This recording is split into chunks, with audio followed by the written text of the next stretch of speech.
it's getting tight now. And that's super tight. You're never going to go that tight. And this stuff's pretty impressive. You can see it sort of holds its shape. It doesn't sort of compress or anything like that. It doesn't crack. You can see there. That's pretty cool. It's pretty strong stuff, this. I'm quite impressed. Yeah, so just on the other end here, I've done a little test, drill and tap hole, and pretty much found the right size drill and tap, and that worked out pretty well. I don't know if you can see that there. And found myself my counter head sunk Carb stud mounts that I'm going to be using, and we'll just test that. You can see that. I'm just going to go for that. That's pretty cool. So I'll mount that from underneath and have it all, you know, Loctited or epoxied in, and that'll be fixed. We'll get onto that next. But yeah, that worked out well. So I'll just fine tune it with this other size. Right. Just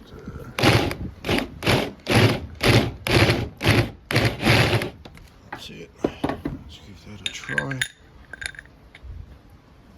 There we go, guys.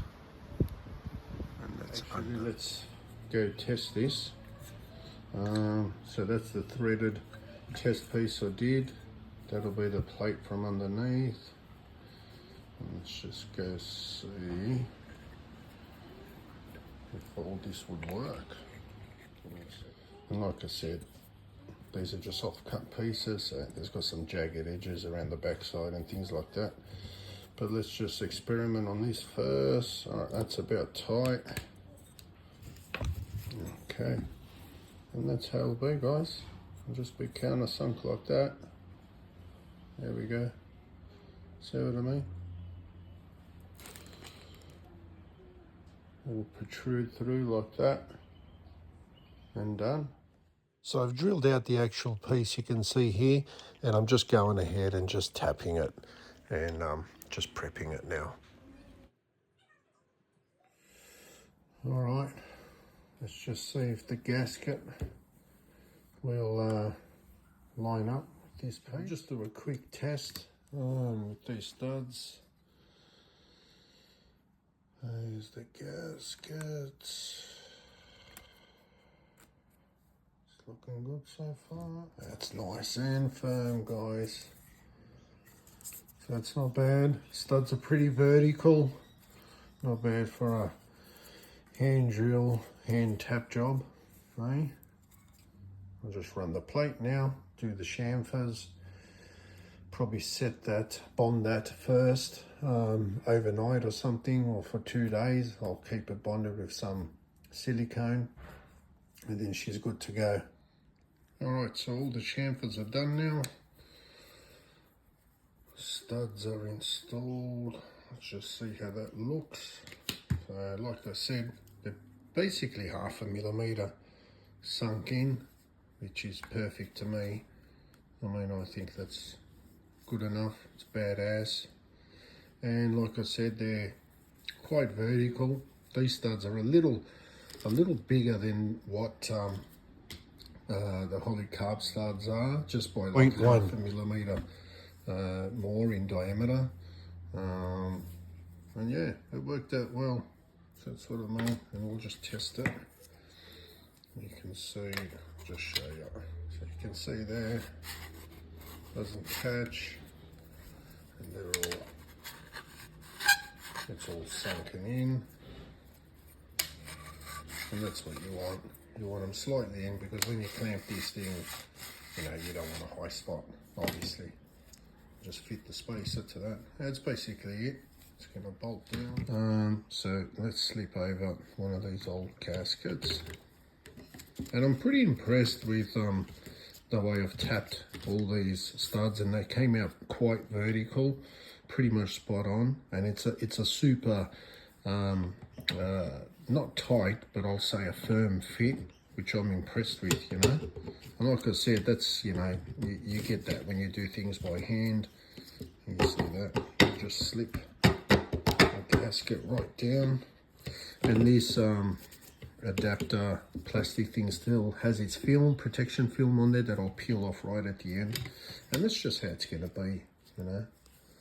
That's pretty cool, guys. That's basically it there. You can see that.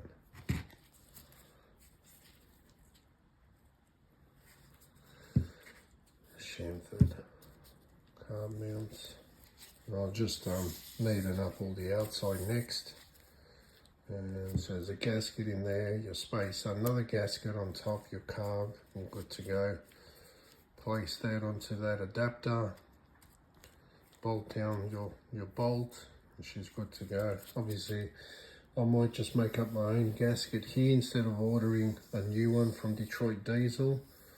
I've got some gasket paper rolls laying around somewhere. I'll just trace that out and do my own. Yeah, that's it. That's pretty cool. That was on there all that time. I'll get that off now.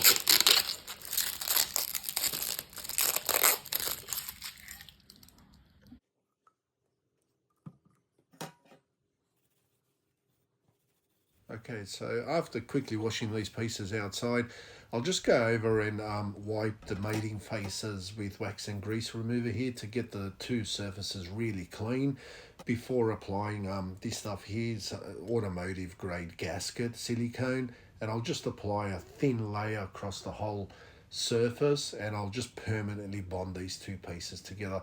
There's no point creating a gasket and having these two pieces separate. I'll just have it permanently bonded, and they'll just stay together that way, along with the carb studs also. So I just ran some silicone instead of some type of epoxy, and I think that'll be good enough to sort of keep these studs in place.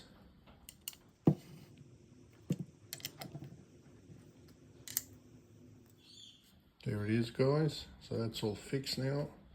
I'll just put some weight on it, just around the edges there, so I can sort of compress it down.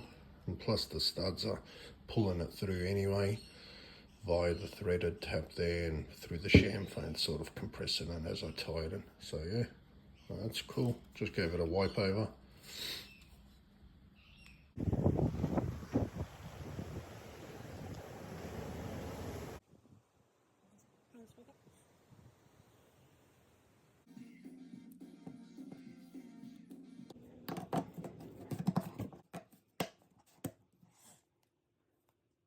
Can even run these spacer adapter that I've had laying around for years. It's basically a an adapter spacer to go from a factory carb to a holly carb spread bore layout, and it's got that cool, you know, tapered entry. So that can be used also with, you know, holly 800 CFM spread bore carbs. All right, so just grabbing some old gasket paper I had laying around forever, tracing out the gasket pattern, making that myself, you can see here. So just using the Detroit Diesel adapter for that pattern, and made myself a little tool just out of some junk pipe that I cut and chamfered the edges nice and sharp, and you just tap away, cut out your hole provisions that way, and just trial fitting the gasket now, which worked out pretty good and perfect, to be honest.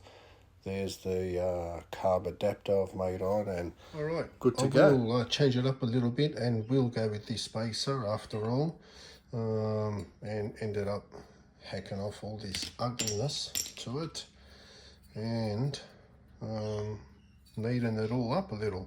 So I opened up the edges a little bit just with my porting tool, so I ported all that out, smoothed it all out. Made it into a bit of a clover thing there, got rid of the divider, and you can see that looks sweet. Got rid of the edges there, just neating it all up. And I just knew that this, you know, having this thing for like 25 years or so, I knew it'll come in handy. Yeah, pretty cool. So we'll bring that adapter That vacuum port can go towards the back. Oh, I forgot my these gaskets on first. So that'll be the base gasket there. And then we can run this spreadboard tapered style adapter. Like I said, it's a little firm fit because of the studs I chose. There we go. And that just looks cool. Look at the entry there. Just looks like it, you know, be a nice signal to those rotors. Nice charge entry. Yeah, so you can see there we're well within the 4150 butterfly openings. So if anything, I can even trim some excess there just to complement that clover style spreadboard pattern it's got going on. And there's plenty of mounting pad meat around the edges. So yeah, it's actually a pretty cool space.